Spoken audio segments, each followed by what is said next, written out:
Hi, I'm Dan, and this is me in a video call with Nassim Taleb, one of the most influential authors of our generation. Today, I'll share a quick summary of the most useful ideas I've learned from him. These are concepts that can help anyone think more strategically and understand the world better. You might know Taleb from his famous books like Black Swan, Antifragile, Skin in the Game, or Fooled by Randomness. I highly recommend all of them. In 2020, I attended Real World Risk Institute, Taleb's educational program that teaches people how to make decisions under uncertainty.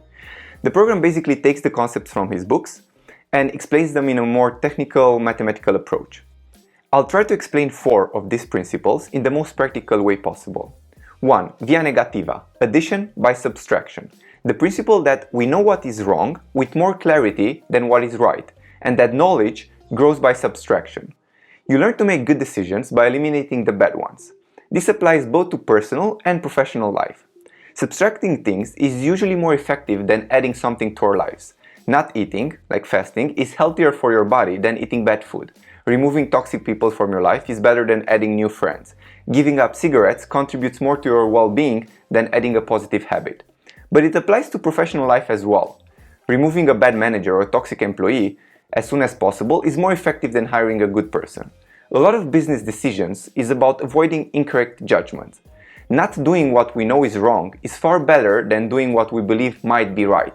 To paraphrase Charlie Munger, Warren Buffett's business partner, they ended up successful by trying to be consistently not stupid instead of trying to be very intelligent. Antifragility is the opposite of fragility.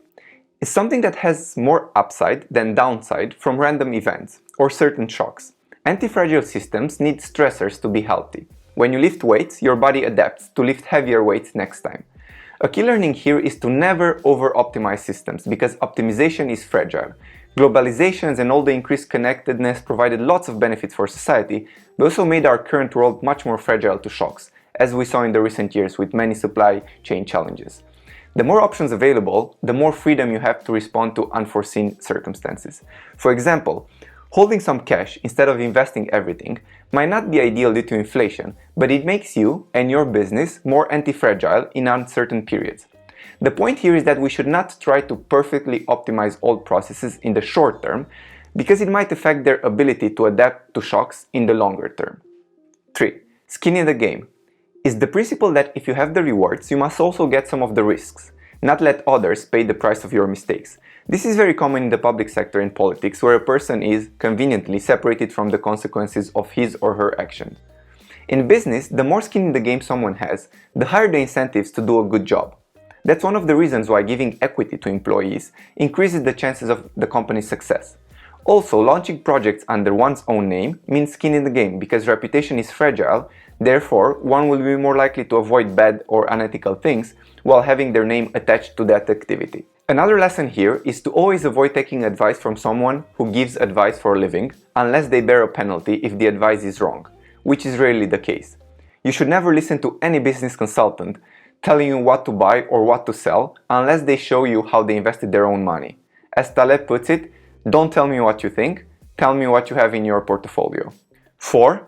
Black swans. A black swan is a highly improbable event with 3 principal characteristics. It is unpredictable, it has a massive impact, and after the fact we come up with an explanation that makes it appear less random and more predictable than it was. The challenge is that we fool ourselves into believing we know more than we actually do.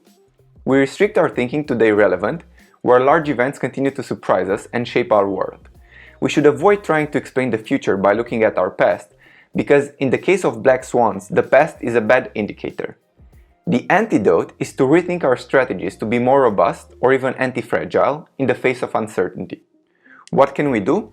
First of all, we need to protect ourselves through hedging, insurance, to avoid risk of total ruin. For example, when investing, we should not allocate more than 10 to 20% to extremely speculative bets to make sure we don't run out of business. Understand that there are also positive black swans and try to take advantage of them by seizing any potential opportunity. Positive black swans can only benefit you if you are exposed to them. Therefore, chase these opportunities. If you're looking for a partner, for example, by going to parties, you expose yourself and you increase the chances of finding that someone versus when you stay at home. Another example is to position yourself in an industry with small losses and huge wins, like venture capital or content creation. If you invest $10,000 in a startup, the maximum you can lose is $10,000, which is 1x what you invested, but you can make 1000x if it's the next Google. If you write a book, the maximum loss is the time invested, but the upside can be huge if you write the next Harry Potter. In a nutshell, here are 4 things to remember. Avoiding stupidity is easier than seeking excellence. Don't aim to be perfect, aim to be anti-fragile to get better from small shocks. Avoid working with people with no skin in the game or in industries that reward these people. Learn how to protect yourself from negative black swans and how to expose yourself to positive ones. I hope you enjoyed this short episode. If yes, don't forget to subscribe and comment with your favorite learning from Nassim Taleb. Take care and see you next time.